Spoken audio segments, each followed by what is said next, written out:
दोस्तों, Microsoft word की इस पहली वीडियो में आपका स्वागत है। हम स्टार्ट करेंगे हमारे लेफ़्ट हैंड के अपर कॉर्नर से किस में क्या कुछ होता है। सबसे पहले दोस्तों हमारे पास यहाँ पर है विंडोज़ आइकन, जो कि वर्ड का आइकन है। ये रिस्टोर, मिनिमाइज और क्लोज है। यही वाले बटन है मिनिमाइज, रिस्टोर एंड क्लोज। उसके बाद ये है सेव का बटन, ये है अनडू, रीडू या रिपीट। उसके बाद यहाँ से हम इन ऐप्स को खोल सकते हैं, जैसे कि हमने कहा न्यू टैब, यहाँ पर न्यू आ गया। जो भी चीज़ें हम रिसेंटली यूज़ करते हैं, बार बार यूज़ करते हैं, उन्हें हम यहाँ पर लेकर आ सकते हैं। उसके बाद बारी आती है फाइल की। यहाँ पर सबसे पहले आता है दोस्तों इंफॉर्मेशन। इंफॉर्मेशन में जैसा कि आप देख सकते हैं यहाँ पर है प्रोजेक्ट प्रोटेक्शन या फिर प्रोजेक्ट डॉक्यूमेंट की जो प्रोटेक्शन होती है उसमें। यहाँ पर है मार्क एज फाइनल।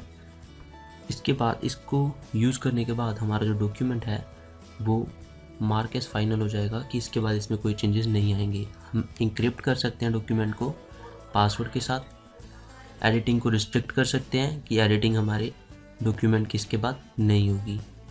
उसके बाद है ऐड डिजिटल सिग्नेचर। हम अपने डिजिटल सिग्नेचर्स भी ऐड कर सकते हैं। उसके बाद है यहीं पर न्यू डॉक्यूमेंट। जब हमें कोई न्यू डॉक्यूमेंट लगाना होता है तो हम इसका यूज़ करते हैं। ज़्यादातर ब्लैंक डॉक्यूमेंट ही हम लोग यूज़ करते हैं। उसके बाद है एडजेसेंसी लेटर, सिंगल पेज, ये काफ़ी सारे हैं जो कि माइक्रोसॉफ्ट ने पहले ही दिए हुए हैं। उसके बाद आता है ओपन। ओपन में हमें जो भी फाइल ओपन करनी है हम उसको ओपन करते हैं। वन ड्राइव से भी हम फाइल्स को ओपन कर सकते हैं या कंप्यूटर में से कहीं से भी ढूंढ कर सकते हैं। उसके बाद सेव, सिंपल, जो कि हमारी फाइल सेव हो जाती है। और उसके बाद है सेव एज। सेव एज में क्या होता है दोस्तों, एक नई फाइल बनकर सेव होती है। सेव और सेव एज में फ़र्क ये है कि सेव में हमारी वही फाइल सेव होती है और जबकि सेव एज में हमारी एक नई फाइल बनती है जो कि हम सेव कर सकते हैं। पुरानी फाइल सेव हो जाती है और हम नई फाइल पर काम करना शुरू कर देते हैं। उसके बाद है प्रिंट। प्रिंट एक बहुत ही ज़रूरी होता है क्योंकि हम ज़्यादातर डॉक्यूमेंट्स को प्रिंट करते ही करते हैं, तो इसलिए यहाँ पर कॉपीज़ हमें कितने नंबर ऑफ पेजेस चाहिए, एक ही पेज के। प्रिंट ऑल पेजेस, हम यहाँ पर लिख सकते हैं कि हमें कौन कौन से पेजेस प्रिंट करने हैं। उसके बाद है प्रिंट वन साइडेड या फिर प्रिंट टू साइडेड। मैनुअली हमें अपना जो पेपर होता है प्रिंटर में उसे हमें टर्न करके डालना पड़ता है ताकि ये दूसरी साइड पर भी प्रिंट करे। इसी तरह के अलग अलग ऑप्शंस हैं, जैसे पोर्ट्रेट मोड या फिर लैंडस्केप ओरिएंटेशन। लैंडस्केप में और उसके बाद है हमारा साइज़, हमें किस साइज़ के पेपर प्रिंट करना है उसके हिसाब से हम अपना डॉक्यूमेंट बना सकते हैं। जैसे कि हम ज़्यादातर A4 पर ही करते हैं तो A4 को सिलेक्ट कर लेंगे। उसके बाद है वन पेज पर शीट।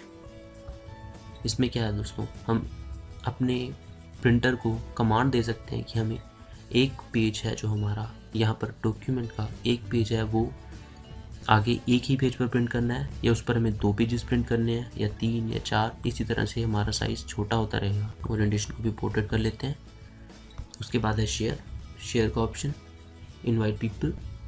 हम अपने डॉक्यूमेंट को सेव कर सकते हैं क्लाउड पर और उसके बाद हम उसे शेयर कर सकते हैं लोगों के साथ ताकि वो उस डॉक्यूमेंट को देख सकें।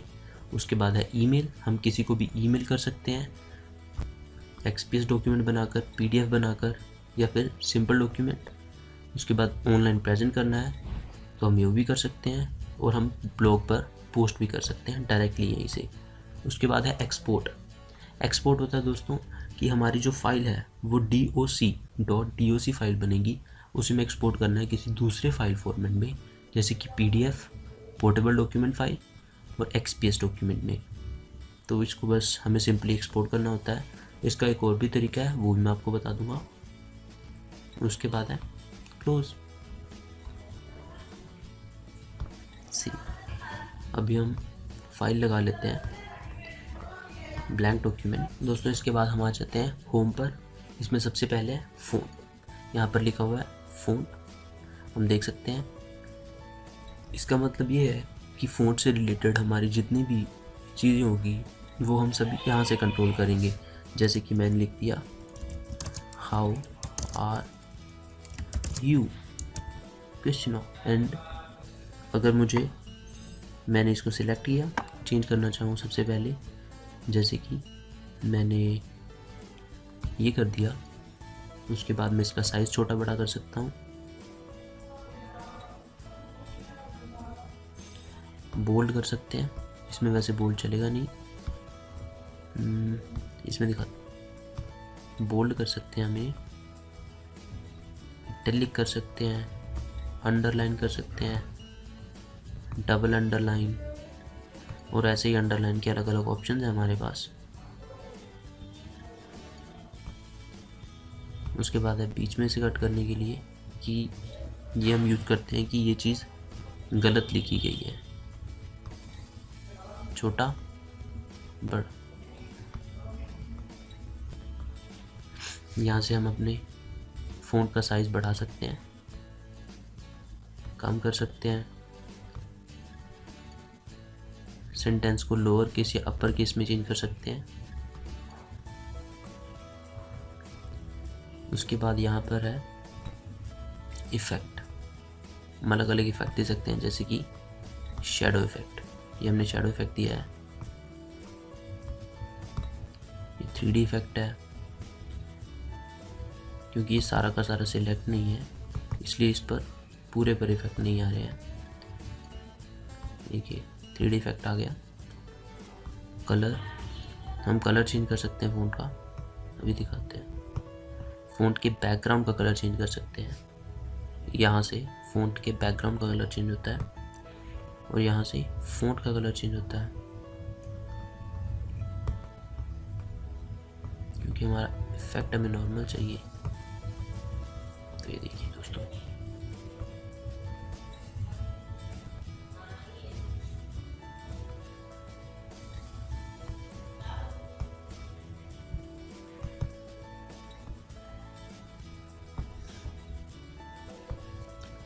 इसके बाद दोस्तों बारी है पैराग्राफ की। हम पैराग्राफ से रिलेटेड सभी चीज़ यहाँ पर कर सकते हैं। भी बारी है पैराग्राफ की, तो हम पैराग्राफ को लिख लेते हैं, या फिर हम स्टार्ट करते हैं, जैसे कि simple, it is a dog, it is a cat,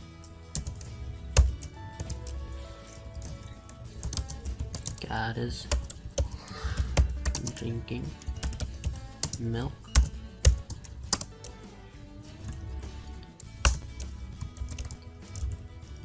milk is given by cow। जैसे कि हमने यहाँ बस 2 लाइंस लिखी हैं, तो इसलिए हम पैराग्राफ के सबसे पहली चीज़ को यूज़ करते हैं, बुलेट्स। मैंने बुलेट सेलेक्ट किया, यहाँ पर भी बुलेट, ये बुलेट्स हम आगे लगा सकते हैं। जैसे कि यहाँ पर मैं एंटर करूँगा तो नया बुलेट ऐड होगा। इससे क्या है, हम अपने पॉइंट दिखा सकते हैं, जैसे कि डॉग इज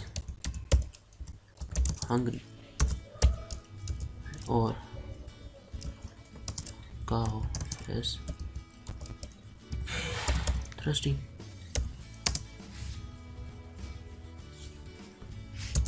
तो इसी तरह से हम अपने बुलेट्स को ऐड करते हैं।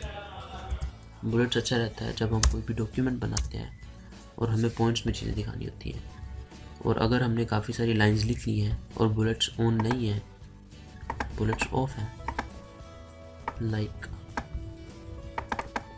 ऐसे ही आपने काफ़ी सारी लाइंस लिख ली हैं, आपने सिंपल क्या करना है, इसको सिलेक्ट करना है, डन, बुलेट्स ऐसे ही लग जाएंगे, सिंपल।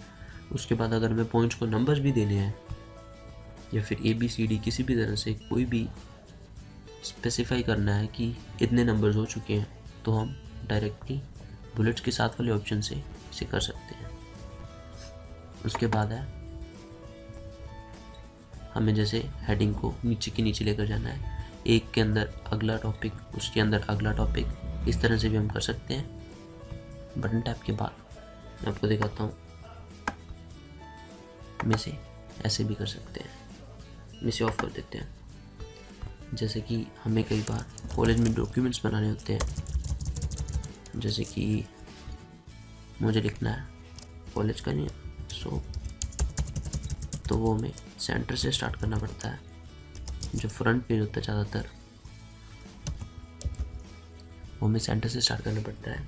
तो यहाँ से हम अलाइनमेंट को सेट कर सकते हैं सेंटर से, या फिर हम अलाइनमेंट को यहाँ से भी सेट कर सकते हैं, या फिर हम इसको ऐसे भी कर सकते हैं। ये मैं आपको दिखाता हूँ दोस्तों कैसे होता है। हम इसके लिए काफ़ी एक बड़ा पैराग्राफ सेलेक्ट कर लेते हैं इसे यूज़ करने के लिए। मैं काफ़ी है Ctrl+C मैंने यूज़ किया कॉपी करने के लिए। तो यहाँ पर दिखाता हूँ, यह Ctrl+V, जैसे कि ये पहले से किया हुआ है। साइड अलाइनमेंट की, एक साइड में अलाइनमेंट हो गई। तो इसके बाद आप ध्यान से देखिएगा दोस्तों, कितना कितना फ़र्क आता है अलाइनमेंट चेंज करने से देखने में। ये राइट अलाइनमेंट और ये इस तरह से। इसमें क्या है दोस्तों, आप ध्यान से देखेंगे कि जो वर्ड्स हैं उनके बीच में स्पेसिंग बढ़ गई है, पर वो एट द एंड बिल्कुल एक स्क्वायर बॉक्स में बंद हुए हैं। जैसे कि अगर मैं इस पैराग्राफ की बात करूँ सेकेंड लास्ट की, तो यहाँ पर वो ख़त्म है, यहाँ पर सिर्फ 3 ही वर्ड्स हैं इन द लाइन, पर वो बिल्कुल एंड तक गई है लाइन। उसके बाद है लाइन एंड पैराग्राफ स्पेसिंग। मैंने ये पैराग्राफ स्टाइल सेलेक्ट किया, ये सभी पर ही काम करेगा। लाइन स्पेसिंग ऑप्शंस, एक लाइन के बीच में कितनी स्पेसिंग चाहिए, ये फिक्स है 1.08, क्योंकि मैंने अभी पैराग्राफ सेलेक्ट किया है। तो पैराग्राफ की स्पेसिंग ये देखिए 1, जो नॉर्मल स्पेसिंग है 1.25, 1.5, 2,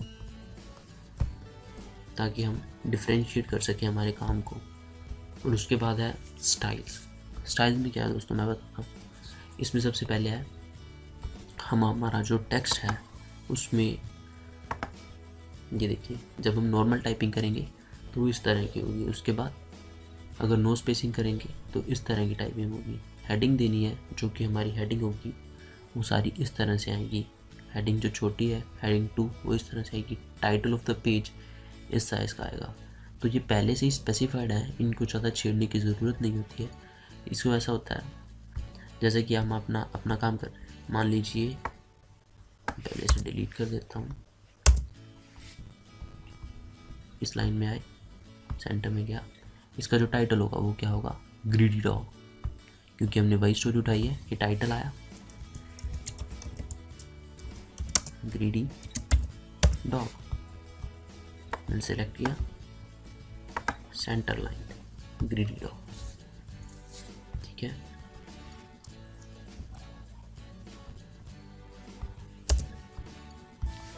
अगर मैं इसकी हेडिंग बनाऊं जैसे बिगिन, कि हमारी स्टोरी बिगिन हो रही है, मैंने इसे एंटर किया, सेलेक्ट किया और हेडिंग बना दी, तो यहाँ पर बिगिन हुआ है हमारा जो भी है, हमारी जो स्टोरी है बिगिन हुई है। इसी तरह से अलग अलग ऑप्शन है। स्टाइलिंग के बाद आता है फाइंड। फाइंड में क्या दोस्तों, हम किसी भी वर्ड को ढूंढ सकते हैं। जैसे कि हम यहाँ पर देखते हैं नेविगेशन, मैं इसमें ढूंढता हूँ lesson 1 result found and enter. ये रहा हमारा lesson.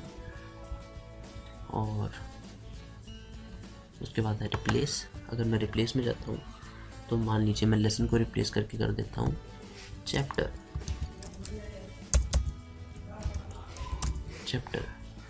And replace all. You want to searching from the beginning? Yes. One is replaced. Close it. और अभी हम ये देखिए लेसन का चैप्टर हो गया है, और कहीं पर भी हमें लेसन नहीं मिलेगा क्योंकि यहाँ पर एक ही लेसन था, उसे हमने चैप्टर में चेंज कर दिया है। वैसे यहाँ पर लेसन ही ठीक है, लेसन, और उसके बाद सेलेक्ट ऑल। इसका जो शॉर्टकट की है वो है कंट्रोल को हमें दबाए रखना है और उसके साथ ए दबाना है। बाकी सेलेक्ट ऑब्जेक्ट हमारा यही वाला एरो करता है। इस तरह से भी हम सेलेक्ट कर सकते हैं। किसी ऑब्जेक्ट को सेलेक्ट करना है तो